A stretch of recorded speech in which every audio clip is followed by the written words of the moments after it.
اکرام السلام علیکم ورحمۃ اللہ تعالی وبرکاتہ۔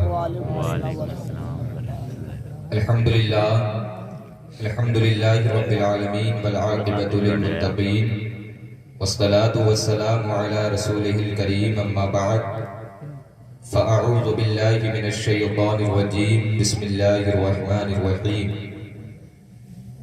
الا ان اولیاء اللہ لا خوف علیہم ولا هم يحزنون صدق اللہ العظیم وصدق رسولہ النبی الامین المتین المبین المعین الکریم ونحن علی ذلک لمن الشاہدین والشاکرین والحمد للہ رب العالمین۔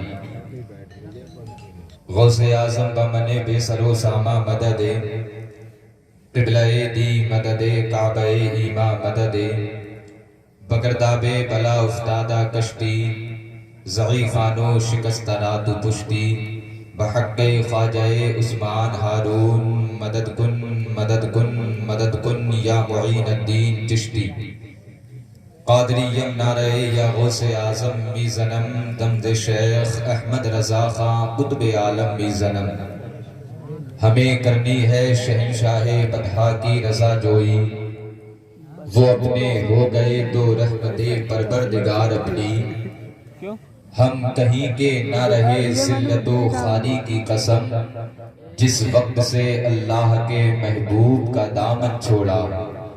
میرے امام فرماتے ہیں کروں تیرے نام پہ جاں فدا، نہ بس ایک جاں دو جہاں فدا، دو جہاں سے بھی نہیں جی بھرا، کروں کیا کروڑوں جہاں نہیں، دو جہاں سے بھی نہیں جی بھرا، کروں کیا کروڑوں جہاں نہیں۔ اور بارگاہ غوثیت میں عرض کرتے ہیں واہ کیا مرتبہ اے غوث ہے والا تیرا۔ ذرا ایک مرتبہ غوث اعظم کو پکاریں اور بلند آواز سے کہیں لبیک یا غوث اعظم، لبیک یا غوث اعظم، محبتوں کے ساتھ کہیں لبیک یا غوث اعظم۔ واہ کیا مرتبہ اے غوث ہے والا تیرا، اونچے اونچوں کے سروں سے قدم آلا تیرا، کیا دبے جس پہ حمایت کا ہو پنجہ تیرا، شیر کو خطرے میں لاتا نہیں کتا تیرا، شیر کو خطرے میں لاتا نہیں کتا تیرا۔ لائق مبارکباد ہیں تمام اراکین کمیٹی اور آپ حضرات جو آج کی اس عظیم محفل میں تمام دنیاوی مشاغل کو چھوڑ کر کے شرکت فرمائے ہوئے ہیں۔ دعا گو ہوں رب کائنات کی بارگاہ میں کہ پروردگار عالم آپ کی اور ہماری حاضری کو قبول فرمائے اور غوث اعظم کے صدقے میں ہم تمام کی پریشانیوں کو دور فرمائے۔ یہاں آپ آئے، اپنے گھروں کو چھوڑا، اپنی نیندوں کو قربان کیا اور غوث اعظم کی محفل میں آئے، تو اس میں آپ کا کمال نہیں بلکہ جو بھی کمال ہے سب سرکار غوث اعظم کا ہے۔ کیونکہ غوث اعظم فرماتے ہیں اگر کوئی بندہ عشاء کے بعد میرا نام لیتا ہے تو وہ سوچ لے عشاء سے پہلے میں اس کا نام لے چکا ہوتا ہوں۔ کمال آپ کا نہیں کس کا؟ غوث اعظم کا ہے۔ اور غوث اعظم فرماتے ہیں جب تک میں کسی سے محبت نہ کر لوں تب تک وہ مجھ سے محبت نہیں کرتا۔ غوث اعظم سے وہی محبت کرتا ہے جس سے خود میرے غوث محبت کیا کرتے ہیں۔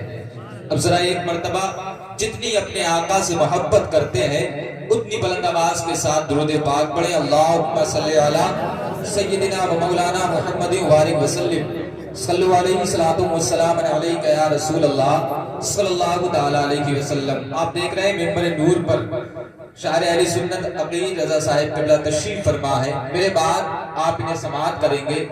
رب کائنات نے بڑی اچھی آواز سے نوازا ہے، دعا کریں رب اور مزید برکتیں عطا فرمائے۔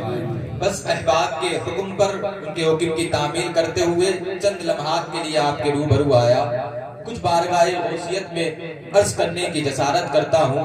ایک مرتبہ اور درود پاک پڑھ لیں اللہم صلی علی سیدنا و شفیعنا و مولانا محمد وآلہ وسلم صلو علیہ السلام علیکہ یا رسول اللہ صلی اللہ تعالی علیہ وسلم۔ آج جس عظیم ہستی کا، جس اللہ کے مقرب بندے کا، جس ولیوں کے سردار کا ہم ذکر کرنے کے لیے جمع ہوئے، ان کی شان ہم کیا بیان کر سکتے ہیں، جن کے بارے میں خود سرکار اعلیٰ حضرت نے ارشاد فرمایا، سر بھلا کیا کوئی جانے کہ وہ کیسا تیرا، اولیاء ملتے ہیں آنکھیں وہ ہے تلوہ تیرا۔ جس کے تلوے کی یہ شان ہو اس کی شان ہم کیا بیان کر سکتے ہیں۔ آؤ ذرا دیکھو غوث اعظم کی شان کیا ہے۔ آپ کے اس دنیا میں آنے سے ہی پہلے آپ کی ولادت کا شہرہ ہو چکا ہے۔ اولیاء اکرام نے آپ کے آنے کی خوشخبری دی ہے۔ اولیاء اکرام نے آپ کے آنے کی لوگوں کو بشارت دی ہے۔ اولیاء اکرام نے بتا دیا کہ 5ویں صدی میں ایک ایسا بچہ پیدا ہوگا جس کا نام شیخ عبد القادر جیلانی ہوگا، اور وہ بغداد کی سرزمین پر کھڑے ہو کر کے اعلان کرے گا، میرا یہ قدم تمام اولیاء اکرام کی گردنوں پر ہے۔ اولیاء اکرام نے اپنی زبانوں سے ارشاد فرمایا ہے کہ تمام اللہ کے ولی اس کے اس فرمان پر اپنی گردنیں جھکا دیں گے۔ یہ تو اولیاء اکرام نے غوث اعظم کی شان بیان کی ہے، غوث اعظم کی تعریف و توصیف کی ہے۔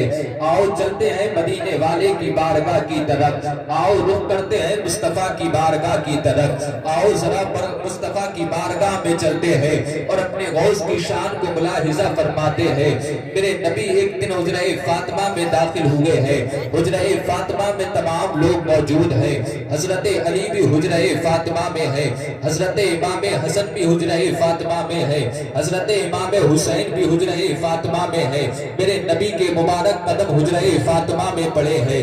اس نبی کے وہ مبارک قدم جس قدم کے دھول کی مٹی کو عرش اعظم اپنے تاج بنانے کو میراث سمجھا کرتا ہے، اسی نبی کے مبارک قدم حجرہ فاطمہ میں پڑے ہیں۔ یہ پنجتن کا قافلہ حجرہ فاطمہ میں جمع ہو گیا ہے۔ جانتے ہو یہ پنجتن کون ہے؟ یہ وہی پنجتن ہے جب ایک جگہ جمع ہو جایا کرتے ہیں تو پنجتن بن جایا کرتے ہیں، اور اگر الگ الگ ہو جائے تو پوری کائنات ہو جایا کرتے ہیں۔ آج نبی حجرہ فاطمہ میں داخل ہوئے ہیں، لیکن آج نبی خلاف عادت کام کر رہے ہیں۔ آج سے پہلے جب حجرہ فاطمہ میں داخل ہوا کرتے تھے تو سب سے پہلے امام حسین کو گود میں اٹھایا کرتے تھے۔ گود میں اٹھانے کے بعد امام حسین کی پیشانی کو چوما کرتے تھے، امام حسین سے پیار و محبت کیا کرتے تھے، امام حسین سے لاڈ کیا کرتے تھے۔ لیکن آج خلاف عادت معمول ہو رہے ہیں، جو کام ہوا ہے وہ خلاف عادت ہوا ہے۔ آج نبی نے جیسے کہ حجرہ فاطمہ میں قدم رکھا ہے، امام حسین کو اپنی گود میں نہیں اٹھایا ہے، امام حسین کی جگہ امام حسن کو گود میں اٹھا لیا ہے۔ اب امام حسن کا گود میں اٹھانا تھا، سرکار نے امام حسن کی پیشانی کو چوما ہے، امام حسن کی پیشانی کو بوسہ دیا ہے، امام حسن سے پیار و محبت کرنے لگے ہیں۔ حضرت فاطمہ نبی کے چہرے کو تعجب کی نگاہ سے دیکھ رہی ہے، حضرت امام حسین اپنے نانا کے چہرے کو تعجب کی نگاہ سے دیکھ رہے ہیں اور سوچ رہے ہیں آج نانا جان نے خلاف عادت کام کیسے کیا ہے۔ آج سے پہلے جب میرے گھر آیا کرتے تھے تو بھائی کی جگہ مجھے اپنی گود میں اٹھایا کرتے تھے، بھائی کی جگہ میری پیشانی کو چوما کرتے تھے، بھائی کی جگہ مجھ سے پیار کیا کرتے تھے، لیکن آج حسن کو اٹھا لیا ہے۔ حضرت فاطمہ نبی کے چہرے کو دیکھ رہی ہے اور دیکھتے دیکھتے یہی سوچ رہی ہے آج سے پہلے جب نبی آیا کرتے تھے تو امام حسن کو بعد میں گود میں اٹھایا کرتے تھے، امام حسین کو پہلے اٹھایا کرتے تھے، لیکن آج خلاف عادت عمل کیسے ہو رہا ہے؟ آج حسین کی جگہ حسن کیسے ہے؟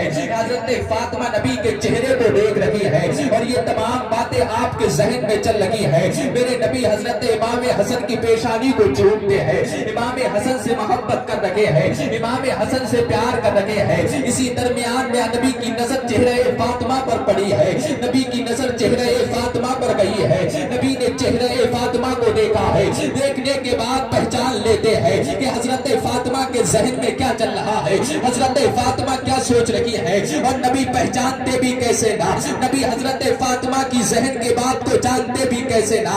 ارے نبی وہ نبی جس سے خدا کی ذات نہ چھپی، اس نبی سے حضرت فاطمہ کے ذہن کی بات بھلا کیسے چھپ سکتی تھی؟ وہ نبی جس کو رب کائنات نے غائب نہ بنا کر کے بھیجا ہو، وہ نبی جسے رب کائنات نے ابتدائے زمانہ سے لے کر کے قیامت تک کے ساری باتوں کی خبر دے دی ہو، بھلا اس سے حضرت فاطمہ کے ذہن کی بات کیسے چھپ سکتی تھی؟ نبی نے حضرت فاطمہ کے چہرے کو دیکھا ہے، سرکار کی نظر حضرت فاطمہ کے چہرے پر پڑی ہے، دیکھنے کے بعد ارشاد فرمایا یہ ہے اے فاطمہ کیا سوچ رہی ہو؟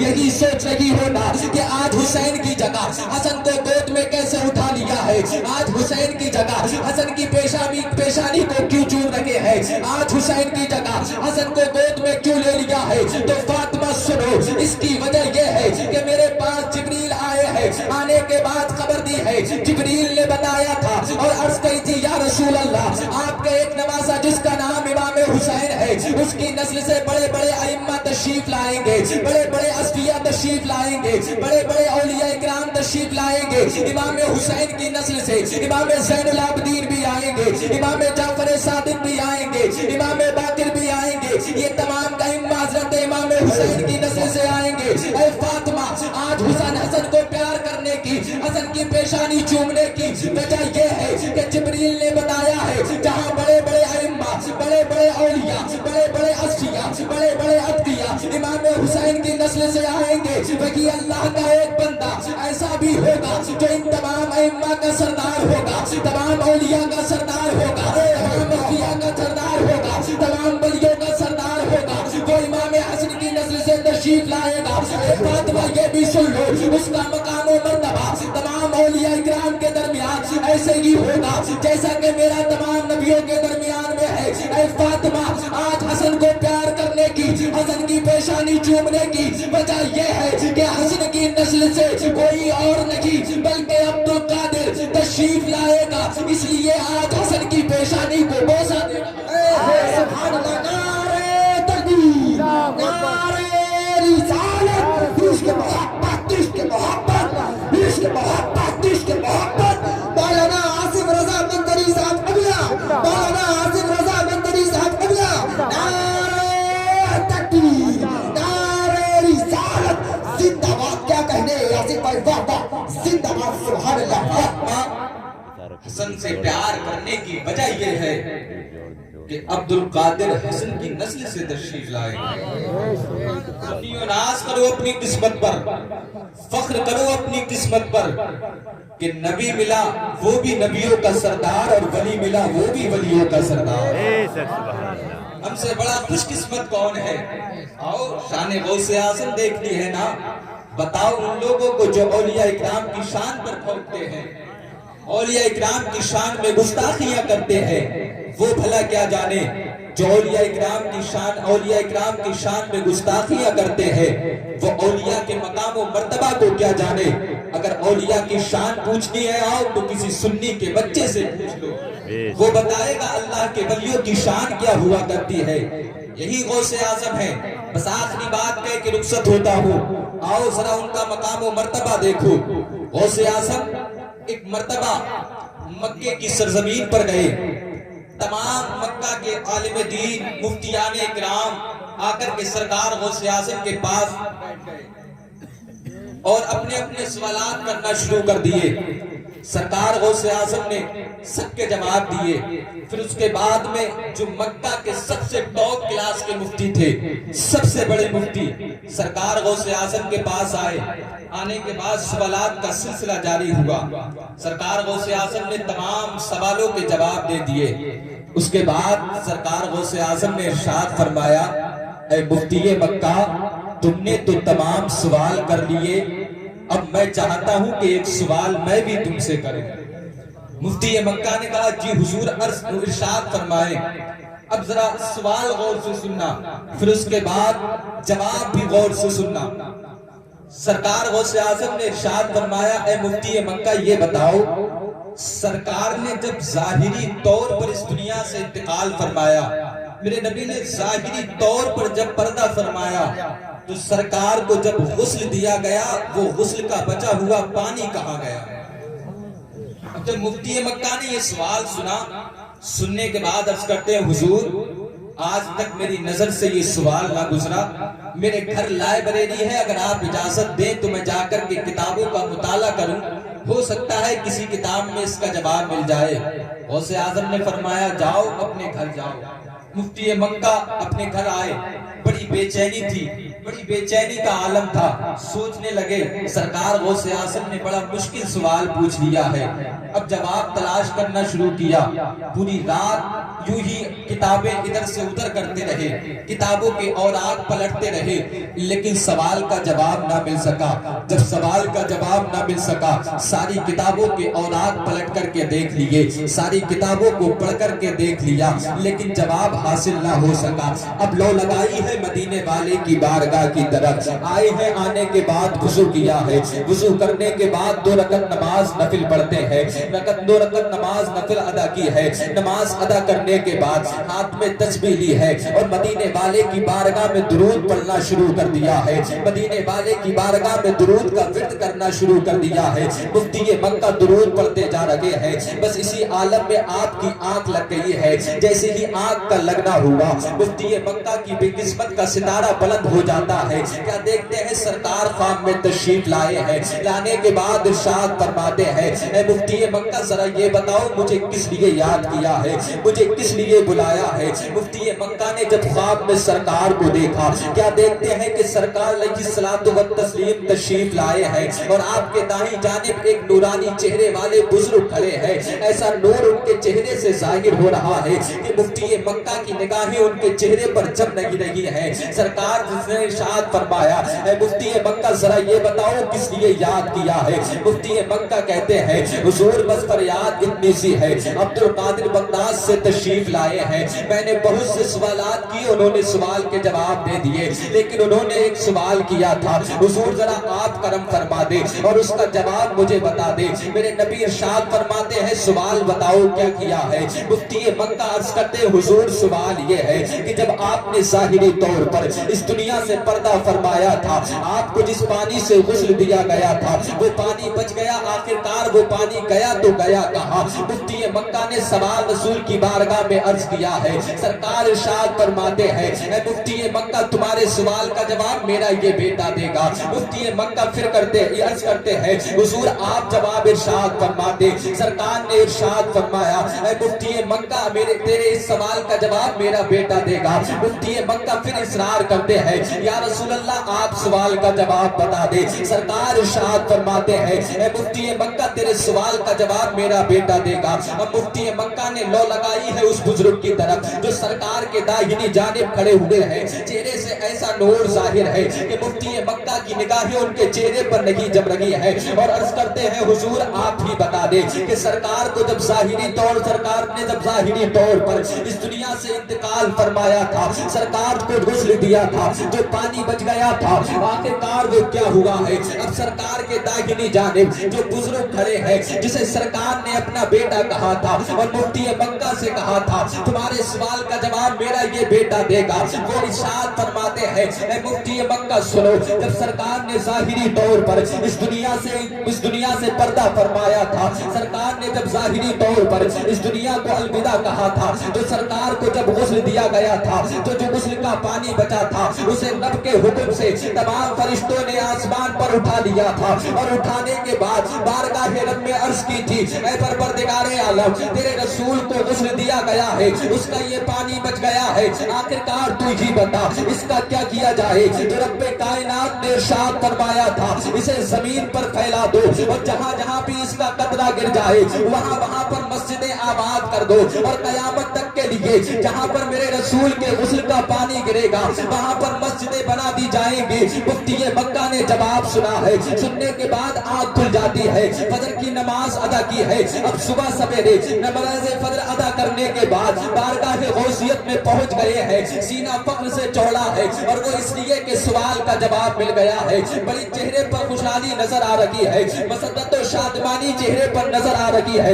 بارگاہ غوثیت میں آئے ہیں، آنے کے بعد عرض کرتے ہیں، حضور ذرا سوال تو دہرائیے جو آپ نے پہلے کیا تھا، جو آپ نے کل سوال کیا تھا، آج ذرا وہ بھی دہرا دیجئے گا۔ سرکار غوث اعظم فرماتے ہیں، اے مفتی مکہ بات کیا ہے؟ آج بڑی خوشی تمہارے چہرے پر نظر آ رہی ہے، آج بڑی مسرت و شادمانی کے آسان نظر آ رہے ہیں۔ مفتی مکہ کہتے ہیں، حضور ذرا سوال تو کیجئے جو سوال آپ نے کل کیا تھا، میرے غوث اعظم نے سوال دہرایا ہے۔ مفتی مکہ کہتے ہیں، اب آپ اس کا جواب بھی سن لو، رسول کائنات نے جب ظاہری طور پر اس دنیا سے انتقال فرمایا تھا، ان کے غسل کے بچے ہوئے پانی کو رب کائنات کے حکم سے فرشتوں نے آسمان پر اٹھا لیا تھا اور اسے زمین پر پھیلا دیا تھا، اور جہاں جہاں اس پانی کے قطرے گرے تھے وہاں وہاں رب کے حکم سے قیامت تک کے لیے مسجدیں آباد ہو گئی ہے۔ میرے غوث اعظم ارشاد فرماتے ہیں اے مفتی مکہ ذرا یہ تو بتاؤ تمہارے سوال کا جواب کس نے دیا ہے؟ مفتی مکہ کہتے ہیں خود رسول کائنات نے دیا ہے۔ غوث اعظم پھر ارشاد فرماتے ہیں اے مفتی مکہ یہ بتاؤ سوال کا جواب کس نے دیا ہے؟ مفتی مکہ کہتے ہیں خود رسول کائنات نے دیا ہے۔ غوث اعظم نے تیسری مرتبہ کہا مفتی مکہ یہ بتاؤ سوال کا جواب کس نے دیا ہے؟ مفتی مکہ کہتے ہیں خود رسول کائنات نے دیا ہے۔ جب چوتھی مرتبہ کہنے سے پہلے غوث اعظم کو جلال آ گیا ہے۔ غوث اعظم ارشاد فرماتے ہیں اے مفتی مکہ رسول کائنات نے تمہارے سوال کا جواب دیا ہے یا پھر اس نے دیا ہے جو رسول کائنات کے دائیں جانب کھڑے تھے جن کے چہرے پر تمہاری نگاہیں لگی جم رکی تھی؟ مفتی مکہ تعجب میں پڑ گئے۔ پڑھنے کے بعد کہتے ہیں حضور یہ تو بتائے آپ کو میرے خواب کے بارے میں کیسے معلوم ہوا؟ سرکار غوث اعظم مسکراتے ہیں اور ارشاد فرماتے ہیں اے مفتی مکہ تم نہیں جانتے ہو رات سرکار کے ساتھ جو تمہارے خواب میں آیا ہے اور جس نے تمہارے سوال کا جواب دیا ہے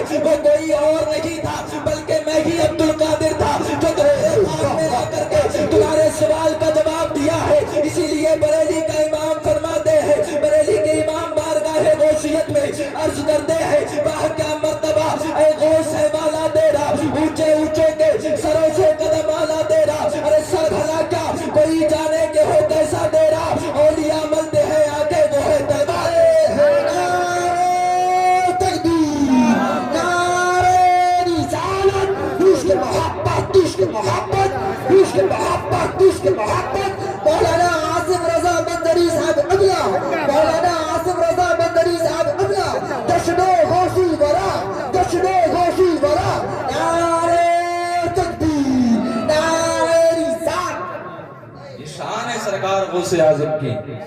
میرے امام نے کیا خوب فرمایا اولیاء ملتے ہیں آکے وہ ہے طلبہ تیرا جن کے طلبے کا یہ عالم ہو تو بھلا اندازہ لگاؤ کون ان کے سر کے مقام کو جان سکتا ہے۔